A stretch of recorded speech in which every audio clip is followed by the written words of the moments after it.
friends, it's Liv and welcome back to my channel, or welcome if you're new. If you are, hi, my name is Liv. It is so nice to finally meet you. So you guys really seem to like the O.W.L.S part of the Magical Readathon TBR that I posted earlier this week.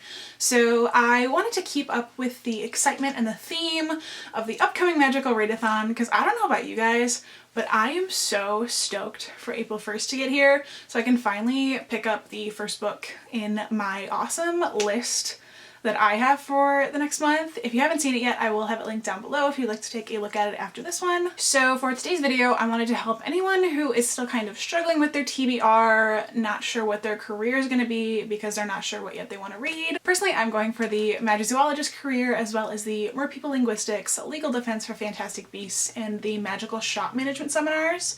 So I have 6 exams that I need to complete. However, if I do have extra time at the end of the month, I would like to try to complete as many exams as I can, just so going into the newts I have more free reign in case I decide to change any of my career options. So I do have 11 books today for each of the prompts because with divination you're just picking a random number generator, so there's not much I can help you with for that one.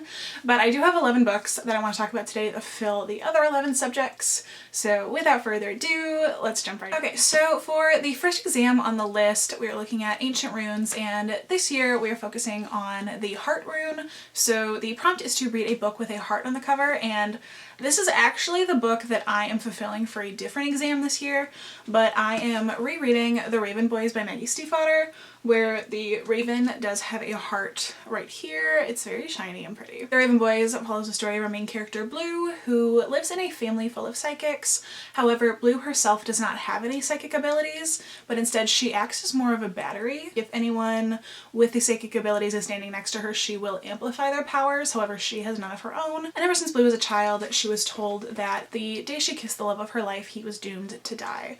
So when Blue has to team up with this group of rich prep school boys called the Raven Boys, they are teaming up on this journey to find a ley line and this sleeping Welsh king.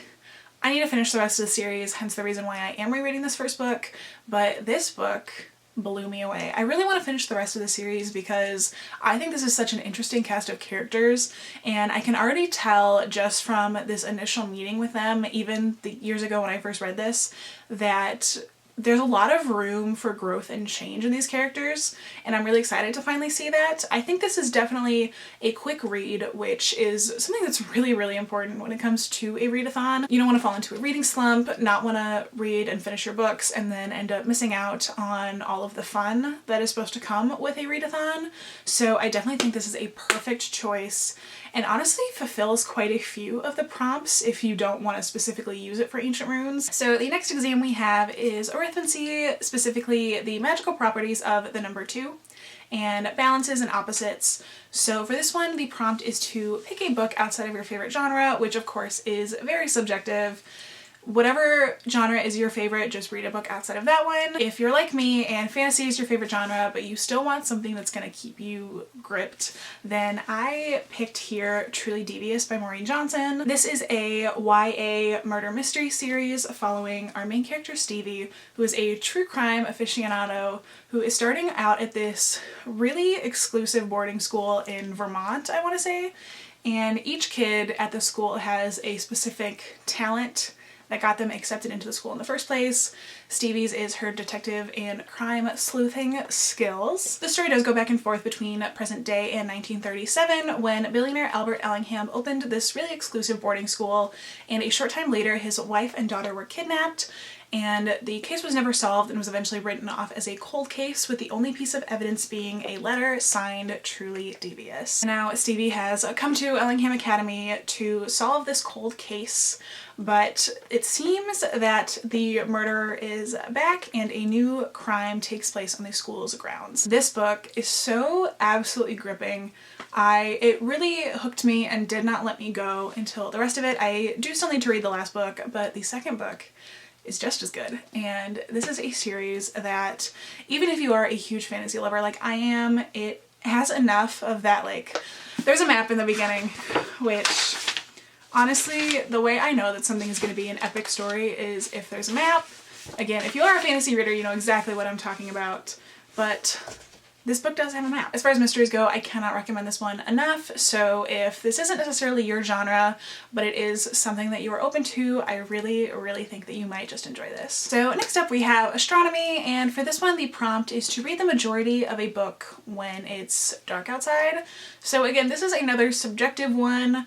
You can honestly read anything, however I did want to pick a book to recommend that is kind of night themed. The book I have here is Born at Midnight by C.C. Hunter, which is the first book in the Shadow Falls series. I've never heard another person in the book community talk about this series. I'm so sorry, this cover might be blinding you. Honestly, the best way I can describe this book is kind of a mixture between Percy Jackson and the City of Bones Mortal Instrument series. It follows our main character Kylie, who is sent off to this summer camp for troubled teens by her mother, and she gets there and discovers that it's actually full of vampires, fairies, werewolves, you name it, and they're there all training. Kylie has never known that anything is different in her life, and she thinks that she can't possibly belong in a place like this. However, one thing connecting all of them is that everyone in this camp was born at midnight. While Kylie can't really find herself in any of these groups for any of these creatures, there is something different about her, but no one can exactly figure out what it is. I've never seen anyone else who has read this book before, and I do think that reading it at night would be kind of the perfect atmosphere to get into. So if this is something that you are interested in picking up, I highly encourage you to do so. The next exam we have is Care of Magical Creatures, and for this one the prompt is to read a book with a creature with a beak on the cover, and this is another one that the Raven Boys could fulfill. However, for this one I chose Nevermore by Jessica Townsend. There is a little crow up in the top here. This one I especially wanted to recommend for Harry Potter fans. I'm assuming since you're doing a Harry Potter themed readathon that you have read the books or at least watched the movies and enjoy the Harry Potter franchise in some capacity. This is currently being hailed as what might be the next Harry Potter, not to say that it is ripping off Harry Potter in any way, just that there is that magical school setting and it's got the whimsy that I think really made us all fall in love with the series in the first place. This story follows our main character Morgan, who has been told since the day she was born that she was cursed to die on her 11th birthday. However, on her 11th birthday, she is rescued by a man named Jupiter North and whisked away to this magical land called Nevermore. This might actually be the most whimsical book I have ever read in my life, and I believe it's going to be part of a 5-book series. The first 2 books are out currently, and I believe the 3rd book is coming out later this year. This is just a book that as soon as I started it, it really held my attention. Even when I had the book set down, I really wanted to know more about what was going to happen. So this was actually one of my favorite books of 2019, and if you haven't picked this up yet but you are a massive Harry Potter fan, this might just be the book for you. I'm gonna try to make this quick because we have a lot of exams, but the next one we have here is Charms, which is to read a book with a white cover, which is actually what I am reading Raven Boys for, but here I wanted to recommend One of Us is Lying by Karen M. McManus. The best way I can describe this book is either as an episode of Riverdale or as The Breakfast Club, but with murder, and it follows a geek, a jock, a criminal, a princess, and the basket case. However, when these 5 walk into detention, only 4 of them walk out alive. And so it is really up to the 4 of them to figure out which one of them killed Simon, why, and what exactly happened. I do think this is being made into a TV show that is coming out later this year. I don't think it's a movie, I do think it is a TV show, and I'm super excited for that. So if you are in the mood for a good murder mystery that is kind of fast-paced and you can get through fairly quickly in this readathon, One of Us is Lying is definitely the one for you. Our next exam is Defense Against the Dark Arts, specifically covering the topic of Grindylows, and for this the prompt is to read a book set on the coast or at sea, and for this I chose Miss Peregrine's Home for Peculiar Children by Ransom Riggs. This story follows our main character Jacob, who grew up hearing all these fantastical stories from his grandfather about his time as a child, growing up in this home for peculiar children with all of these different children with abilities. However, after the death of his grandfather, when Jacob travels to Wales to discover where it was his grandfather came from, where he grew up, he discovers that the home was destroyed during World War II. However, traveling through these decaying halls and the ruins of what was once this really beautiful house, Jacob discovers that somehow these children might still be alive. This book completely blew me away. If you are someone who enjoys pictures and books, I cannot stress enough that this is the book for you, because at some places there's pages upon pages of these photographs, and I do believe there is a disclaimer that Ransom Riggs himself found all of these photos completely untampered, unedited with, and they are put in the book as is. I'm not sure how that works, but it's really cool how it does. So for example, we do have one right here, this little girl who is floating off the ground. These characters are just so fun. I love the kids from the home. So if you're one of the few people that I think has not read this book yet, then please do so. The next exam we have is Herbology, specifically covering the Mimulus Mimbletonia plant that Neville had at the beginning of the Order of the Phoenix. And so the prompt for this one is to read a book that starts with the letter M, and for this one I am recommending The Maze Runner. The Maze Runner follows our main character Thomas, who wakes up in a box having no recollection of himself other than his name, and when the box rises to the top, he is let out in this field filled with like 30 other teenage boys kind of in the same predicament that he was. This field is called the Glade, and it is kind of surrounded by these 4 walls, and beyond the walls is a maze. And in the Glade they have what are called runners who go through the maze to try to find a way out. However, every night the maze shifts to form a new one. This was one of my absolute favorite series when I was in middle school. The movies I personally love, like Dylan O'Brien as Thomas, I thought was a perfect choice because I love Dylan O'Brien, so maybe I'm just biased. If you're looking for something absolutely action-packed that will leave you on the edge of your seat the entire time you were reading it, then I really do encourage The Maze Runner. Next up we have History of Magic, and the topic for this one is the witch hunts. So it is to read a book following the story of witches or wizards, and I'm going to give you a very basic answer on this one, but I do think it might be the best choice for the prompt, which the Readathon each year follows kind of a theme of each of the Harry Potter books. Because this is the 3rd year, the Readathon is really kind of following the theme of Prisoner of Azkaban. So that is the book I have for you here today, is Harry Potter and the Prisoner of Azkaban. This is probably a reread for most of you, but it is something that I think in a time like a Readathon where you have so much reading to do, you almost do kind of want that comfort and something that feels really familiar to you.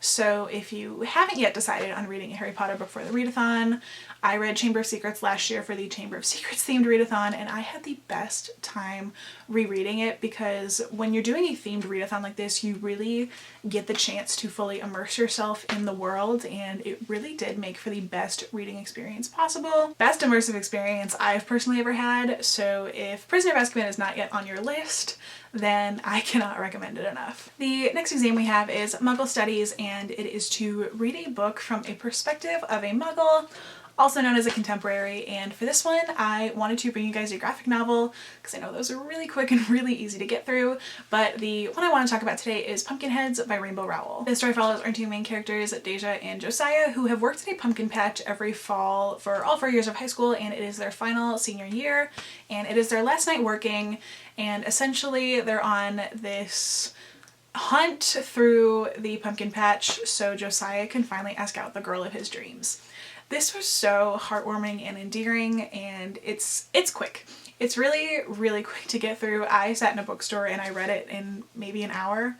So if you're looking for something super lighthearted, super easy to get through, perfect readathon material in my opinion. But if you're looking for something, yeah, something really cutesy and fun and easy to get through so you don't find yourself being too bogged down by heavy books, then I really recommend Pumpkinheads. Next up we have potions, and the potion that the exams are focusing on is the shrinking solution, and the prompt for this is to read a book under 150 pages. And I mean, if you watch my videos regularly, I've mentioned this book a few times on my channel, but it is Fox 8 by George Saunders. When I say this is a short book, I want to say it's like 42 pages long, and the text is pretty big, so it's really easy to get through, but it is a letter from a fox to humans told from his perspective of what he sees walking through the forest and how deforestation impacts the lives of wild animals. This book is so cute. It's written phonetically because the fox learned how to speak human by sitting outside of a human's window while they would talk to their children.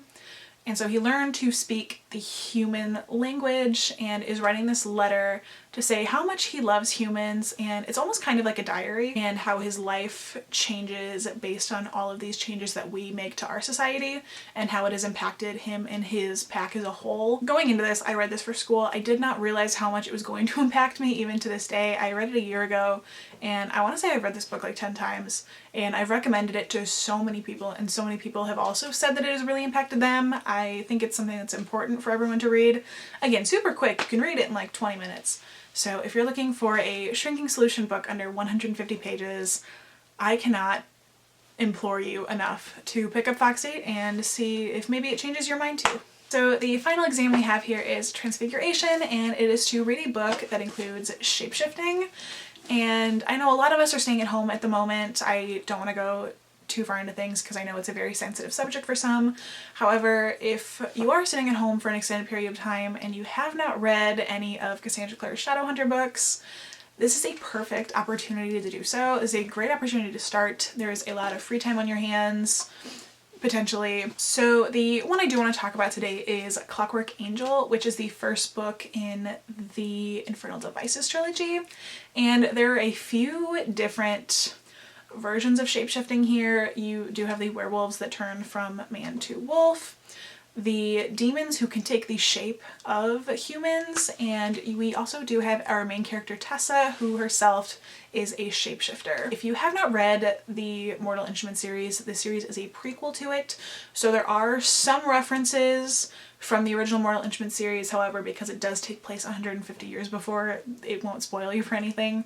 So I know some people choose to read this series first, some people choose to read this series second, whichever one you prefer, but just as a disclaimer, if you do decide to read the series first, it will not spoil you for anything. Alright, and there you have it, guys. These are 11 books that, if you're looking for another book to add to your TBR for the O.W.L.S Magical Readathon, I cannot recommend these enough. I think they're all great, and I hope you enjoy them as well. Thank you so much for watching this video. I really hope you did enjoy it. If you did, please be sure to give this video a big thumbs up and comment down below what career you're going for this year, or which prompt you're most excited to read for, and what book you have chosen for that prompt. If you're not subscribed yet to this channel, you can do so by clicking that button down below, and you can also hit that bell icon to be notified every time I post a new video, because I do upload every Monday and every Thursday on this channel, and you don't want to miss what's coming next. Thank you again so much for watching, and I hope to see you next time. Bye!